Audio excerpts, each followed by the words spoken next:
Hello everyone! Today's discussion, we will explore about the number system and learn about the binary conversion and how to compute a binary. So first, let me introduce what is a number system. A number system is a way to represent number using a set of symbols and rules. To compute a decimal into a binary, it's simple. You just need to divide it by 2, like this 13. Divided by 2 will be 6. 6 times 2 is 12. 6 will be placed into a quotient and 1 will be placed to a remainder. After getting the 6, divide it again by 2.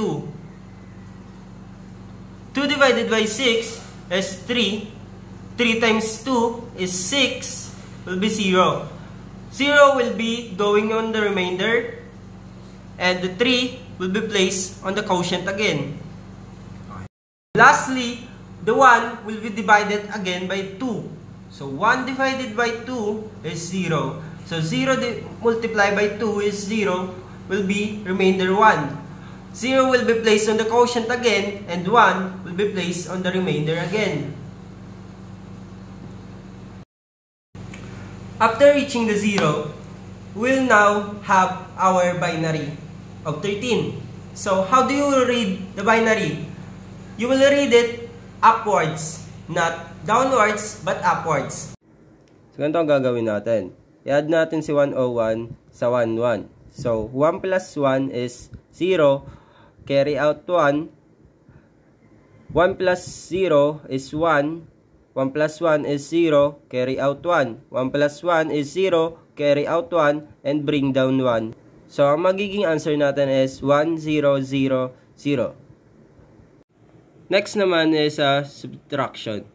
Ang kailangan nyo lang tandaan, ayan, 0 minus 1 is equal to 0, borrow 1. The rest is 1, 0, 0. Okay?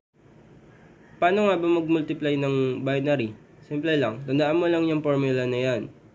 1 times 1 is 1. Lahat na nang i-multiply mo sa 0, ay ang answer is 0. Take a look dito sa example ko. Kung ano ang i-multiply mo sa 1, ang magiging sagot niya is yung minultiply mo mismo, which is dito. Pero yung alignment is dapat naka-align siya. Yan. Align. And i-add natin. Dito natin ipasok yung addition na tinuro ko sa inyo kanina. Ayan. Sa division naman, kung ano ang dinivide mo sa 0, ang answer ay 0. Kung ano ang i-divide mo naman sa 1, ang magiging answer is 1. Dito sa example ko, take a look. So, 1101 divided by 110. So, 110, tatlong digit lang. So, tatlong digit lang muna tayo. So, 110 is, madidivide ba natin siya? Since parehas yung value niya, madidivide mo yan. So, 1 lang magiging sagot dyan. Kasi, 1 times 0 is 0. 1 times 1 is 1. 1 times 1 is 1. So, magiging answer is 0. So, bring down 1.